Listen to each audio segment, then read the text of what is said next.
इस वीडियो हम लोग जानेंगे संविधान सभा के बारे में, किस प्रकार से भारतीय संविधान का निर्माण हुआ है ना। तो इसके डिटेल्स से हम लोग जानकारी प्राप्त करेंगे। अगर हम थोड़ा सा हिस्ट्री की अगर बात करें, इतिहास की बात करें, संविधान सभा के इतिहास की कि किस प्रकार से संविधान सभा का गठन किया गया, तो बता दें आपको, ब्रिटिश सरकार को लग रहा था, अंग्रेजों को लग रहा था कि अब जो है भारतीयों को संविधान बनाना जरूरी है। तो ब्रिटिश सरकार ने 1942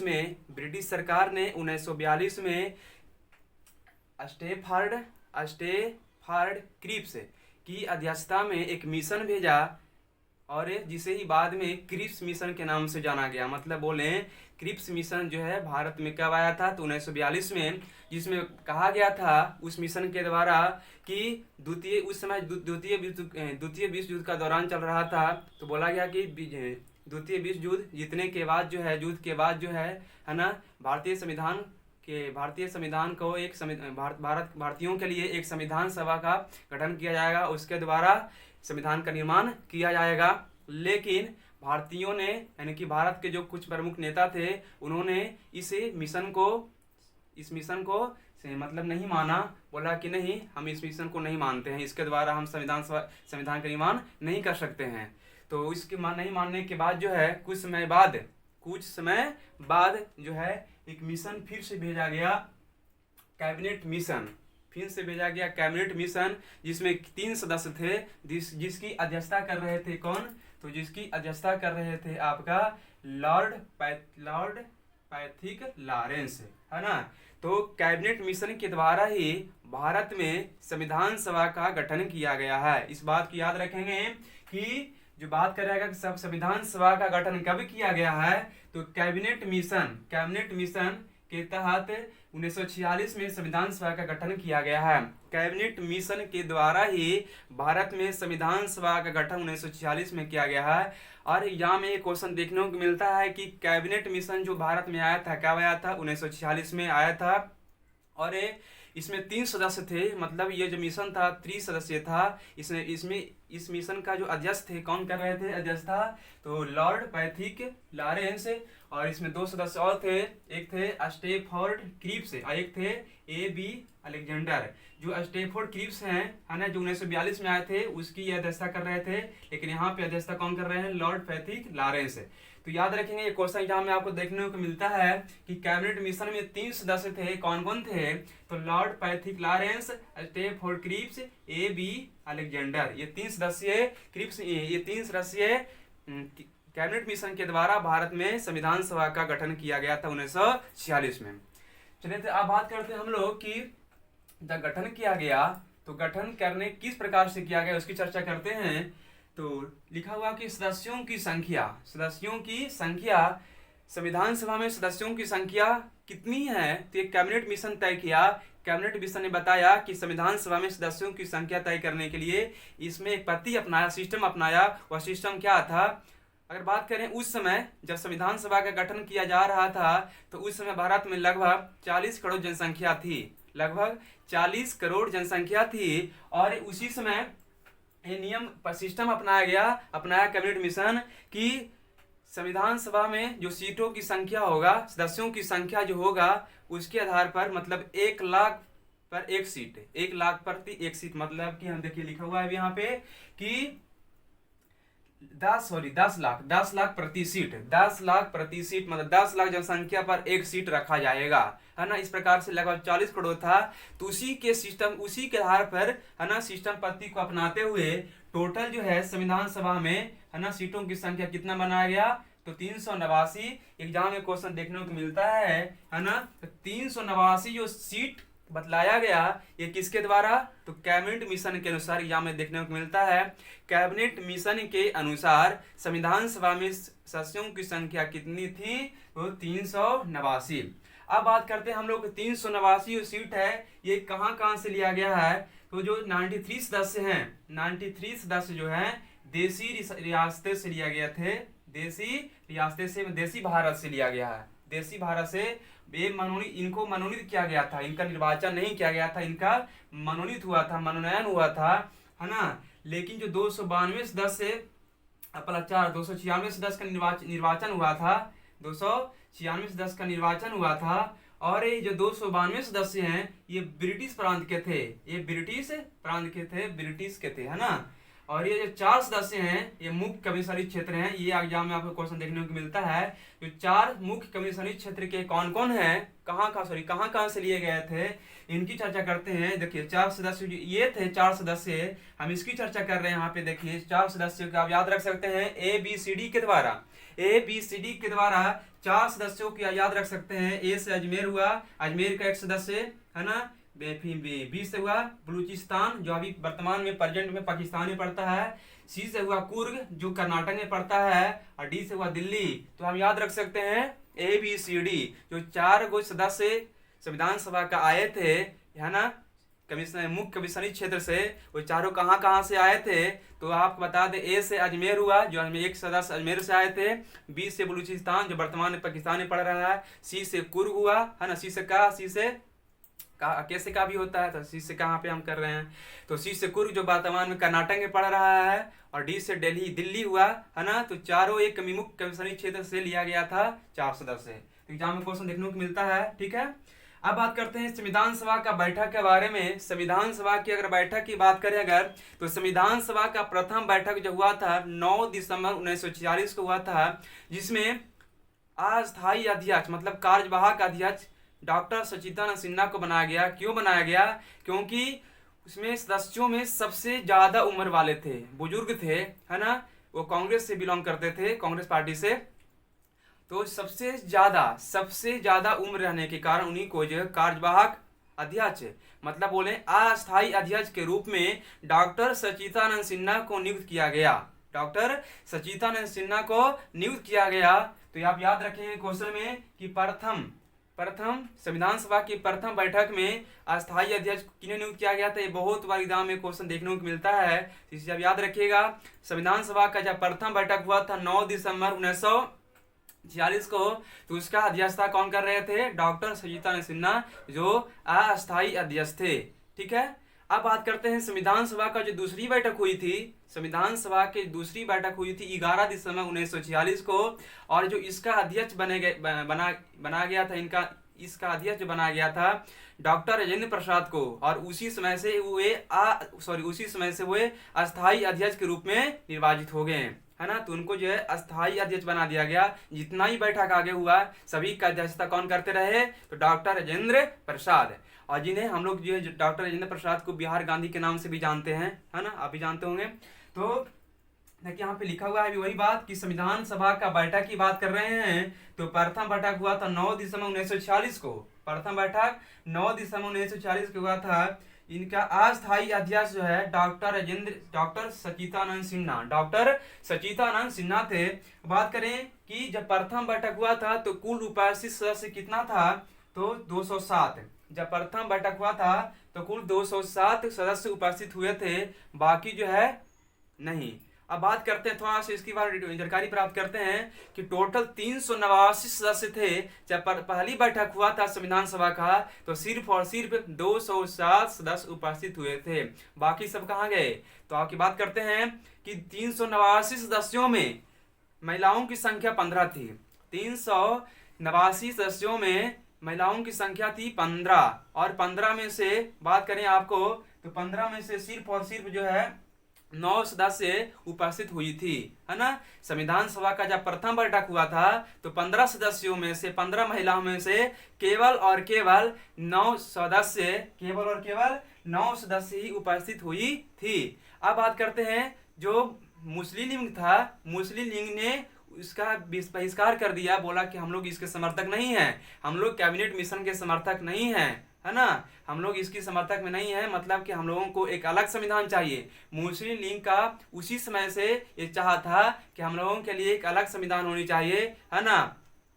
तो उसी कारण से जो है भारत पाकिस्तान को अलग कर दिया गया था। तो मेन पॉइंट वही था, मुस्लिम लीग जो है ना, अलग संविधान चाहता था, इसलिए वह संविधान की बैठक में प्रेजेंट नहीं हुआ था।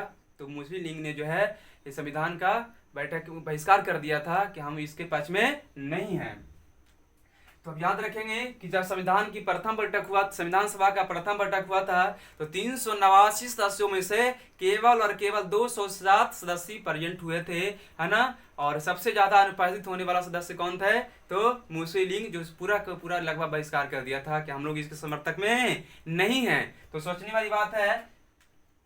अब बात करते हैं कि संविधान सभा का दूसरी बैठक जो हुआ था, ये बताया आपको कि 11 दिसंबर 1946 को हुआ था, जिसका अस्थायी अध्यक्ष डॉक्टर राजेंद्र प्रसाद को नियुक्त किया गया। जिसका अस्थायी अध्यक्ष डॉक्टर राजेंद्र प्रसाद को नियुक्त किया गया। अब हम लोग बात करते हैं कि जब संविधान सभा का अस्थायी अध्यक्ष डॉक्टर राजेंद्र प्रसाद बन गए, अब इसका जो है काम आगे चलने लगा। तो बता दें आपको, लिखा उद्देश्य प्रस्ताव या प्रस्तावना का आधार, उद्देश्य प्रस्ताव या प्रस्तावना का आधार, दोनों बातें को हुई। तो पंडित जवाहरलाल नेहरू ने 13 दिसंबर 1946 को, पंडित जवाहरलाल नेहरू ने 13 दिसंबर 1946 को उद्देश्य प्रस्ताव या प्रस्तावना का आधार को पेश किया संविधान सभा में। संविधान सभा में उद्देश्य प्रस्ताव या प्रस्तावना का आधार को पेश किसने किया?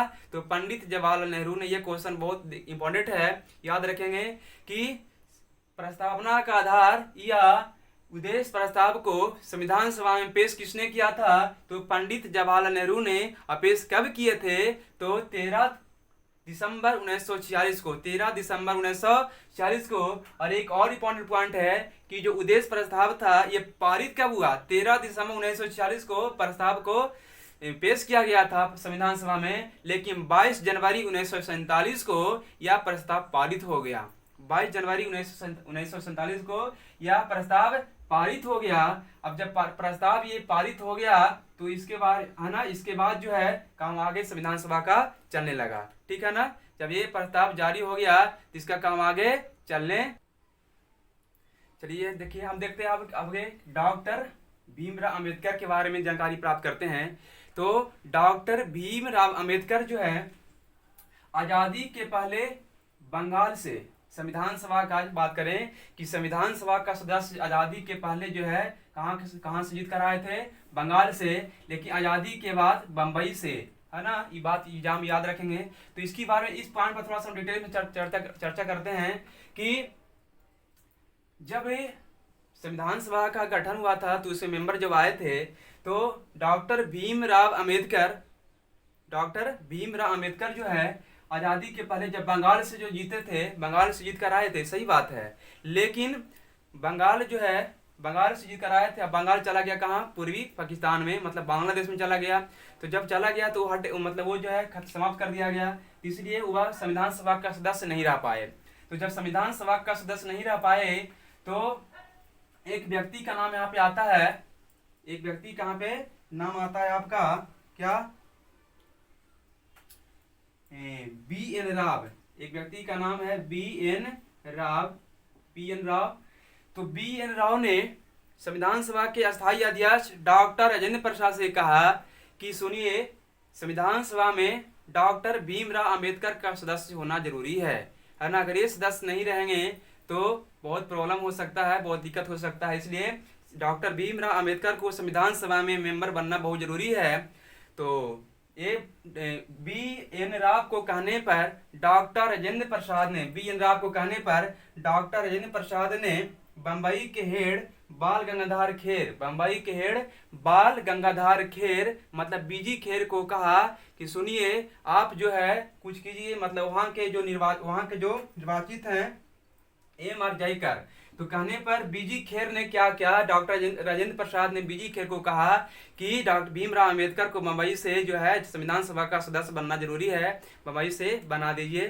तो बीजी खेर ने क्या सोचा? बीजी खेर ने कहा ठीक है, हमको सोचते हैं। तो बीजी खेर ने क्या किया कि एम.आर. जयकर, बीजी खेर ने एम.आर. जयकर को इस्तीफा दिलवाकर बोला कि आप इस्तीफा दे दीजिए, इस जगह पर और आने वाले हैं। तो बीजी खेर ने, है ना, बीजी खेर ने क्या किया कि एम.आर. जयकर को इस्तीफा दिलवाकर डॉक्टर भीमराव अंबेडकर को वहां पे, है ना, सीट बुक कर दिए और संविधान सभा का सदस्य बन गए। इस प्रकार से आजादी के बाद। तो इस बात की याद रखेंगे कि आजादी के पहले डॉक्टर भीमराव अंबेडकर जो है बंगाल से संविधान सभा का सदस्य बने थे, जीत कर आए थे। लेकिन आजादी के बाद जो है बंबई से, है ना, संविधान सभा का सदस्य बने। इस बात को याद रखेंगे, डिटेल्स में आप यहाँ पे थोड़ा सा चर्चा कर दिए। अब बात करते हैं संविधान सभा की कुछ समितियां थी। जब संविधान सभा का गठन किया गया था उस संविधान को निर्माण के लिए कुछ समिति का भी चर्चा किया गया है। तो बता दें आपको कि कुल समितियां थी 13, याद रखेंगे। संविधान सभा में कुल समितियां कितनी थी, तो 13। अब कुछ प्रमुख समितियां की चर्चा कर लेते हैं। संचालन समिति, संचालन समिति का अध्यक्ष थे डॉक्टर राजेंद्र प्रसाद।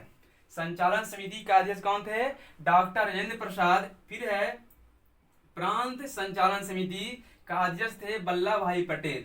प्रांत संचालन समिति का अध्यक्ष थे वल्लभ भाई पटेल। ओके। फिर है आपका संघीय शक्ति समिति का अध्यक्ष थे जवाहरलाल नेहरू। संघीय शक्ति समिति का अध्यक्ष थे जवाहरलाल नेहरू। लेकिन जो सबसे इंपॉर्टेंट बनता है प्रारूप समिति, इसका दूसरा नाम है पांडुलेखन समिति। पांडुलेखन समिति, और इसी के द्वारा जो है भारतीय संविधान सभा का रूप तैयार किया गया है। भारतीय संविधान का रूप तैयार किया गया है।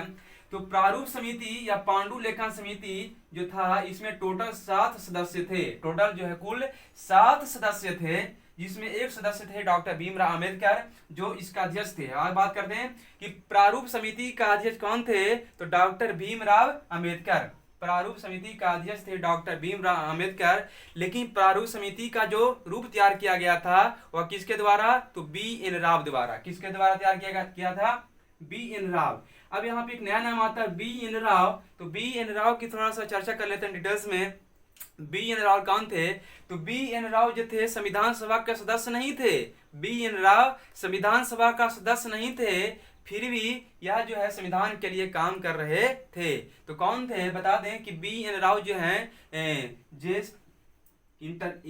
आईसीजे इंटरनेशनल जस्टिस, आईसीजे, यह जो थे अंतर्राष्ट्रीय न्यायालय, अंतर्राष्ट्रीय न्यायालय का क्या थे, मुख्य अंतर्राष्ट्रीय न्यायालय का न्यायाधीश थे, है ना। जिस प्रकार से बोले कि जो अंतर्राष्ट्रीय न्यायालय होता है में भारत के प्रथम जज के रूप में जाने वाले या थे बी.एन. राव, है ना। भारत का प्रथम जो है अंतर्राष्ट्रीय न्यायालय का जज के रूप में जाने वाले व्यक्ति थे बी.एन. राव।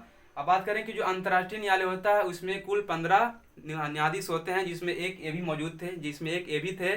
तो ये संविधान सभा, बी.एन. राव जो थे संविधान सभा का मेंबर नहीं थे, फिर भी संविधान सभा के लिए काम कर रहे थे। ओके। तो आईसीजे का क्या थे, बी.एन. राव आईसीजे का मेंबर थे, है ना।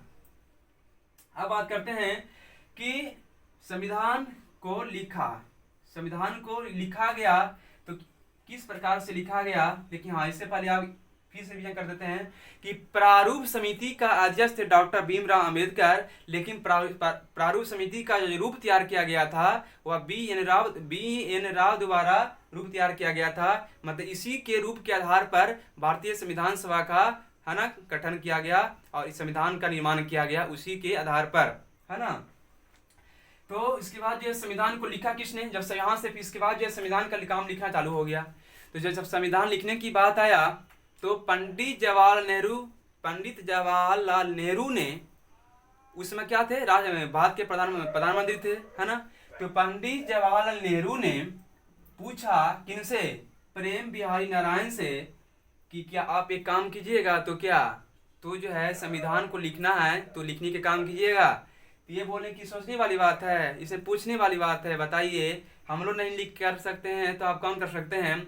तो निःशुल्क, बिना पैसा लिए हुए, बिना पैसा के जो है 2 व्यक्ति का नाम आता है प्रेम बिहारी नारायण और नंदलाल बोस, ये दोनों मिलकर संविधान को लिखा किसने, तो नंदलाल बोस और प्रेम बिहारी नारायण ने। तो ये एक बात और याद रखिएगा कि संविधान को लिखने की कंडीशन में जो है पंडित जवाहरलाल नेहरू ने प्रेम बिहारी नारायण से बोला कि संविधान लिखना है, क्या लिखिएगा, तो बोले कि ठीक है हम लिखूंगा।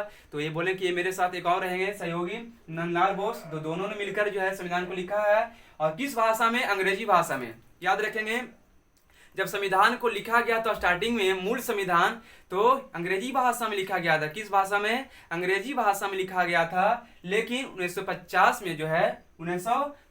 में जो है इसका हिंदी संस्करण में किया गया, है ना। तो याद रखेंगे इस बात को कि संविधान जो लिखा गया था स्टार्टिंग में वह अंग्रेजी माध्यम में लिखा गया था, अंग्रेजी भाषा में लिखा गया था। अब बात करते हैं कि 26 नवंबर 1949 को क्या क्या हुआ था। तो 26 नवंबर 1949 को देखिए क्या है कि संविधान बनकर तैयार हुआ। 26 नवंबर 1949 को संविधान बनकर तैयार हो गया, मतलब जो लिखने का काम चल रहा था ना, 26 नवंबर 1949 को संविधान पूरा लिखा गया। 2 वर्ष 11 महीना 18 दिन समय लगा। कितना समय लगा? समय की बात करें अगर तो 2 वर्ष 11 माह और 18 दिन, 2 वर्ष 11 माह 18 दिन संविधान को लिखने में समय लगा। और जब संविधान बनकर तैयार हो गया 26 नवंबर 1949 को, तो उसी दिन इसे अंगीकृत किया गया। संविधान को अंगीकृत किया गया, मतलब एक्सेप्ट कर लिया गया, और संविधान को आंशिक रूप से लागू कर दिया गया। संविधान को आंशिक रूप से मतलब पूरा लागू नहीं किया गया है, जो भी कंडीशन था पूरा लागू नहीं किया गया है, आंशिक रूप से संविधान को लागू कर दिया गया है ना। अब जब लागू किया गया तो उस समय जो कुल लागू अनुच्छेद था 16 अनुच्छेद लागू किया गया था। कितना अनुच्छेद? 16 अनुच्छेद। कुल 16 अनुच्छेद को लागू किया गया था। 15 प्लस 1 मतलब वो जो एक अनुच्छेद 15 अनुच्छेद जो है, लेकिन जो एक 16वां अनुच्छेद जो था वह अनुच्छेद था 394। 16वां अनुच्छेद जो था 394, अनुच्छेद 394 में बताया गया था कि 16 अनुच्छेदों के अलावा, है ना, जब संविधान को आंशिक रूप से लागू किया गया तो 16 अनुच्छेद लागू हुआ। उस 16वां अनुच्छेद जो लागू होने वाला था 394 और 394 में बता दिया गया कि 16 अनुच्छेदों के अलावा शेष सभी अनुच्छेद को 26 जनवरी 1950 को लागू किया जाएगा और अधिनियम 1935 को समाप्त कर दिया जाएगा। अधिनियम 1935 को समाप्त कर दिया जाएगा। अगर इसकी बात करें अगर थोड़ा सा हम डिटेल्स में, कि जब भारत का संविधान बनकर तैयार हुआ 26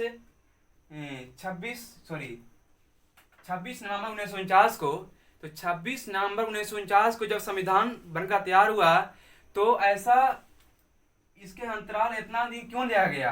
क्यों नहीं 26 नवंबर 1949 को पूरी तरह से संविधान क्यों नहीं लागू किया गया? इसमें कुछ बातें थी। क्या बातें थी? कि कांग्रेस के अधिवेशन में ये घोषणा किया गया था कि हम लोग जो है 26 जनवरी को स्वतंत्रता जब भारत आजाद होगा ना, जब संविधान बनेगा तो 26 जनवरी को हम लोग स्वतंत्रता दिवस मनाएंगे। क्यों मनाएंगे? क्योंकि जो है 26 जनवरी को वह स्वतंत्रता दिवस मनाने के लिए बोले थे, लेकिन स्वतंत्रता दिवस जो है 15 अगस्त को, है ना, आज़ादी के समय ही मना दिया गया था। तो उन लोगों ने सोचा कि अगर 15 अगस्त को स्वतंत्रता दिवस मना दिया गया है तो यादगार के रूप में जो है 26 जनवरी को, है ना, संविधान लागू करेंगे और गणतंत्र दिवस के रूप में मनाएंगे। इसलिए बीच में समय दिया गया कि जब 26 जनवरी आएगा तो 26 जनवरी से ही पूरा संविधान को पूरी तरह से लागू कर दिया जाएगा, है ना। तो पहले से ही घोषणा कर दिया गया था कि हम लोग 26 जनवरी को स्वतंत्रता दिवस मनाएंगे जब हमारा संविधान बनेगा। लेकिन संविधान बनने से पहले जो है, जब भारत आजाद हुआ था तो स्वतंत्रता दिवस 15 अगस्त को मना दिया गया। तो स्वतंत्रता दिवस मनाने का जो सपना था वो तो खत्म हो गया।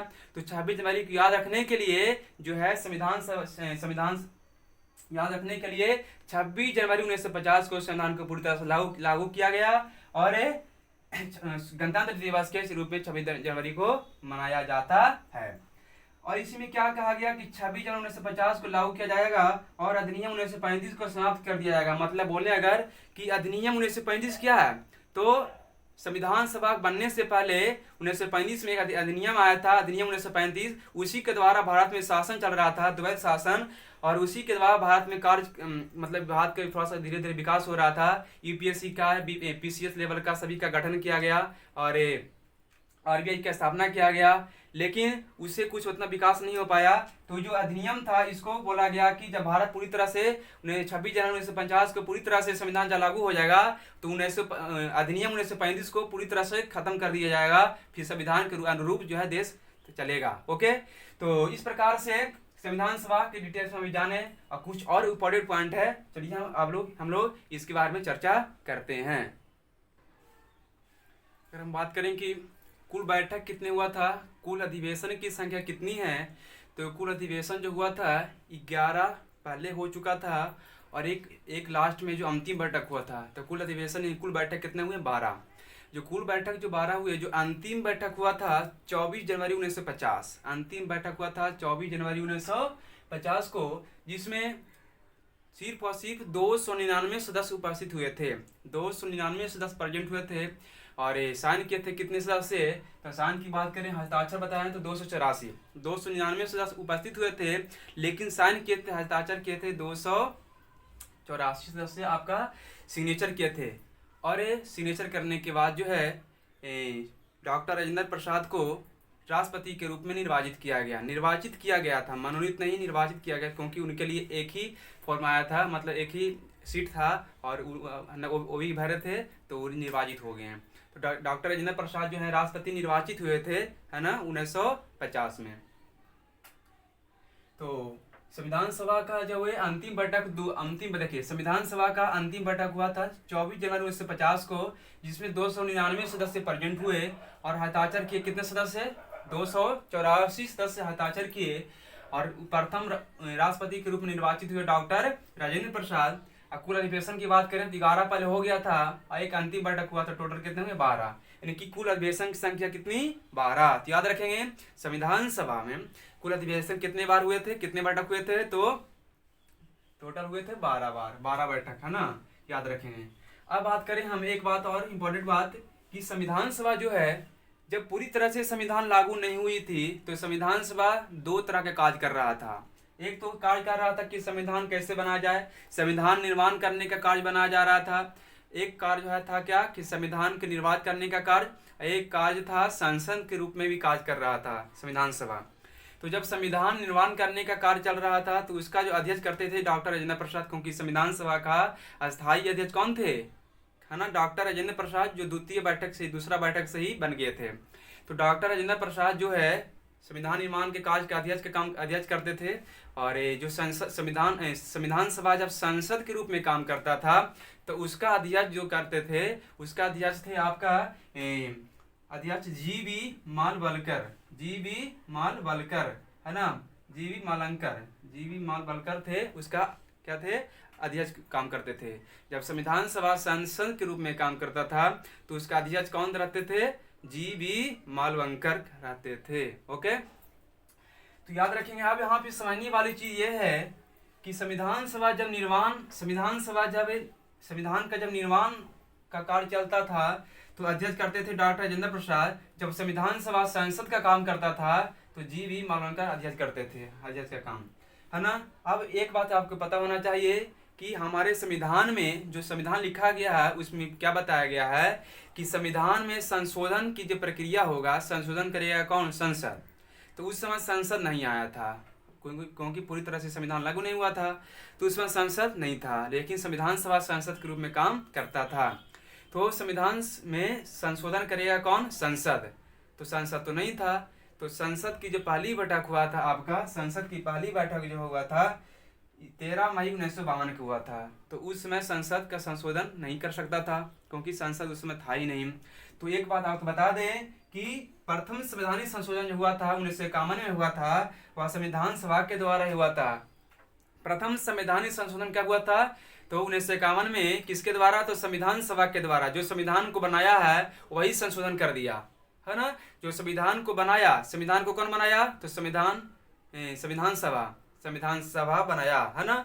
संविधान को कौन बनाया? तो संविधान सभा, और जो बनाया वही संशोधन कर दिया। तो संविधान सभा के द्वारा जो है प्रथम संवैधानिक संशोधन 1951 में किया गया। और 1951 में जो प्रथम संवैधानिक संशोधन हुआ था उसमें क्या जोड़ा गया था? उसमें एक बात को जोड़ा गया था, 9वीं अनुसूची। जब संविधान लिखा गया था ना तो अनुसूची कुल संख्या 8 थी, तो 9वीं अनुसूची को जोड़ दिया गया। 9वीं अनुसूची में क्या जोड़ा गया? भूमि सुधार संबंधित नियम कानून प्रावधान आया, भूमि सुधार 9वीं अनुसूची में जोड़ा गया, उस बात को बताया गया। तो याद रखेंगे इस बात को आप कि प्रथम संवैधानिक संशोधन जो है किसके द्वारा किया गया? तो संविधान सभा के द्वारा किया गया। कब किया गया? 1951 में किया गया, है ना।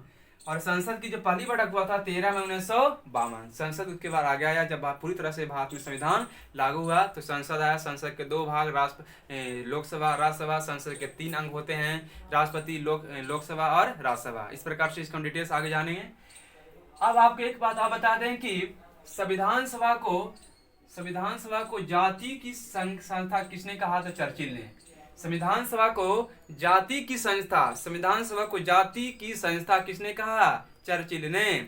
चर्चिल, है ना। जाति की, देखिए एक बात याद रखेंगे कि जाति फेमस होता है, सब जानता है कि हम कौन जाति हैं, हम कौन जाति, हम कौन जाति हैं। तो जाति जब फेमस है तो चर्चिल, वो बात चर्चिल में है, चर्चिल भी फेमस है। तो ऐसे याद रखेंगे कि जाति की संस्था किसने कहा? संविधान सभा को जाति की संस्था किसने कहा? तो चर्चिल ने, है ना। जाति जो होता है चर्चित होता है, क्योंकि सबको जो है जाति के बारे में पता होता है, जाति चर्चित होता है। तो संविधान सभा को जाति की संस्था चर्चिल ने कहा, याद हो गया होगा आपको, है ना। तो संविधान सभा को हिंदुओं की संस्था किसने कहा? तो लॉर्ड साइमन ने। संविधान सभा को हिंदुओं की संस्था किसने कहा? लॉर्ड साइमन ने। संविधान सभा को हिंदुओं की संस्था जो कहा, लॉर्ड साइमन ने हिंदुओं की संस्था कहा, है ना। संविधान सभा के सदस्य के.वी. राव ने डॉक्टर अम्बेडकर को संविधान की जननी कहा है। Doctor KV. राव संविधान सभा के सदस्य थे। के.वी. राव ने डॉक्टर भीमराव अम्बेडकर को क्या कहा? संविधान की जननी समझ सकते, माता, संविधान की माता और संविधान का जनक यानी कि पिता और जनक, माता दोनों कहा जाता है डॉक्टर भीमराव अम्बेडकर को। डॉक्टर भीमराव अम्बेडकर को संविधान का, हमारे संविधान का, भारतीय संविधान का जनक और जननी दोनों कहा जाता है। देखिए नीचे लिखा हुआ कि भारतीय संविधान का जनक डॉक्टर अम्बेडकर, डॉक्टर भीमराव अम्बेडकर, और जननी किसने कहा था? तो के.वी. राव ने कहा था। इस प्रकार से डॉक्टर भीमराव अम्बेडकर को भारतीय संविधान का जनक और जननी दोनों के नाम से जाना जाता है। आपको याद हो गया होगा। ओके, अब एक बात, अब लास्ट बात हम ना बताना चाहते हैं आपको कि जब हमारा संविधान पूरी तरह से लागू हुआ, जब संविधान में जो बातें लिखी गई थी, उस समय कुल अनुच्छेदों की संख्या थी 392। उस समय कुल अनुच्छेदों की संख्या थी 392।